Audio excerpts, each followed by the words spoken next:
After losing the boat during an accident, an unconscious Jen washes ashore on an island. When she wakes up, she sees her friend Brad nearby and runs to check on him, only to discover he's got a large piece of coral sticking out of his stomach. She yells for help but nobody answers, so after taking the flare gun from his vest, she drags Brad away from the shore. She removes the coral to then cover the wound with some fabric, yet Brad's only response is asking, "Did you see it?" Jen thinks he needs some water, so she runs into the jungle to find a coconut and breaks it with a rock. Unfortunately, by the time she returns, Brad is already dead. Afterward, Jen explores the island, but walking down the beach just makes her do a full circle until she's back where she started. Then she explores the jungle and finds a bunch of stuff that's been there for a while, judging by its condition. Jen yells for help again, but nobody answers, so she searches the bag and finds some medicine. Next, she checks the cooler and finds some sealed soda bottles. There are more objects under some leaves, like a little metal box in which Jen finds matches, some sailcloth, and a bag with toys. Suddenly, Jen hears a weird noise and goes looking for the source. It's coming from a hollow tree, and when she looks inside, she's startled by a bird flying out. Then Jen covers Brad's body with some big leaves. Noticing the sun setting, she looks for a spot to spend the night right before it starts raining. She covers herself with a sailcloth and leaves some things out to collect water. The following morning, Jen finds tons of dead fish on the shore and begins collecting them in a bag. She's also shocked to find a dead shark with nasty gashes on its body. Jen uses rocks to cut all the heads off and keeps the fish in the cooler for later consumption. While looking through another bag, she finds a notebook and tries to read it, but the water has erased all the text. Among the pages, there's a picture of a couple that makes her feel extra lonely. The next time Jen explores the island, she finds some piles of rocks and a cross-shaped branch, which makes her realize those are graves. This inspires her to dig a hole in the sand and throw Brad's rotting body in it to then cover it with leaves and sand, finishing the grave with a piece of wood with Brad's initial.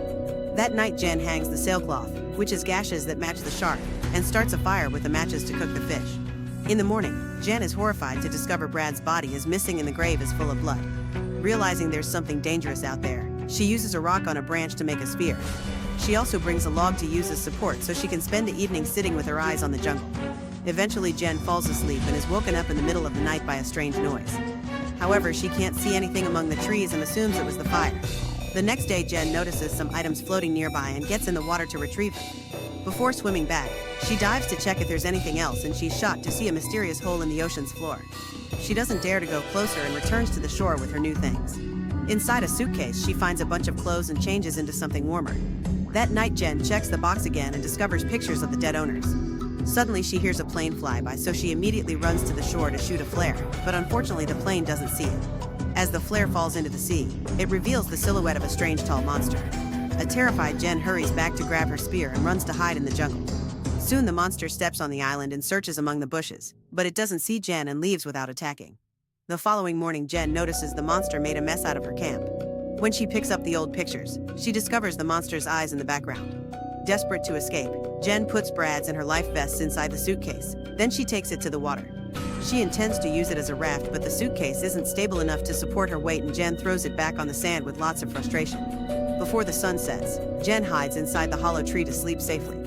Later in the middle of the night, she's woken up by the noises of the monster arriving to the island. It grabs her log to begin rolling in and pounding on it, so Jen has to concentrate not to make any noise and protect her head. After lots of shaking and growling, the monster gets bored and finally leaves. Days pass with Jen surviving during the day by fishing and during the night by hiding in a hole. After some practicing, she finally manages to kill a small shark with her spear. She hangs it on a tree before falling asleep in the hole, but she still hears the noise of the monster taking the shark away. Sometime later, the waves drop another body on the shore.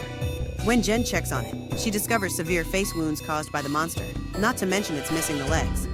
She hangs it on the tree and hides in her hole, but this time she stays awake to watch the monster arrive. It quickly brings the body down and starts feeding on it.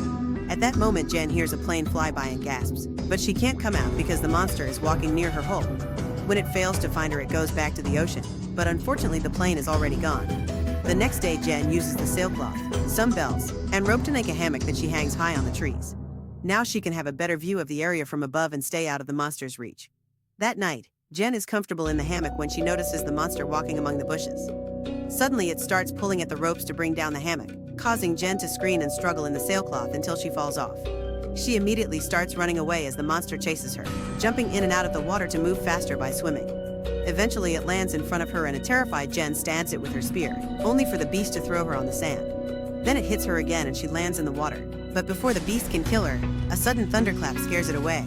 Jen decides to climb on a tree and sleep there under the rain, even if it's a very uncomfortable position. In the morning, Jen checks her leg and finds a nasty wound. While she washes and changes clothes, she sees a life raft floating nearby and immediately jumps in the water to reach it. There are two people inside, her boyfriend Lucas and Brad's girlfriend Mia. Jen helps them reach the shore and the couple reunites with a tight hug. Then Jen shares her fish and the sodas while trying to tell her friends about the monster, insisting they should use the raft to leave. She even shows them the picture and tells them about Brad's death. However, Lucas and Mia don't believe her. They think she's been seeing things and they refuse to get back on the raft because the isolation almost drove them mad. Afterward, Jen announces she'll get more food and borrows Lucas' Swiss knife. When she opens it to clean the fish, she notices blood on the blade and gets suspicious. She tries to convince her friends to leave again and an argument ensues that ends with Lucas yelling at her. Later, while Lucas and Mia are distracted, Jen gathers her things and puts them in the raft before pushing it to the ocean to escape. However, her friends see her and run to stop her. Lucas grabs Jen and in the struggle, she kicks Mia in the face. Furious, Mia retaliates by knocking Jen out with an oar. It's nighttime by the time she wakes up and she's horrified to discover her friends have tied her to a tree. They refuse to untie her when she asks, and Mia leaves to give the couple some privacy. Lucas begins complaining about Jen's attitude, mentioning how he had been having fun in the boat with his friends yet she wasn't happy and even threatened to break up with him. Jen thinks this isn't the right moment to discuss their relationship, but Lucas keeps going, yelling about how Jen has no home, no money, and no life without him. He thinks she had no right to try to abandon him on the island after everything he did for her. As Jen insists on leaving and talking later, Lucas points out she's sounding too much like his friend Zach, but he doesn't say what happened to him. Meanwhile, Mia is walking on the shore and notices some fish pieces in the water.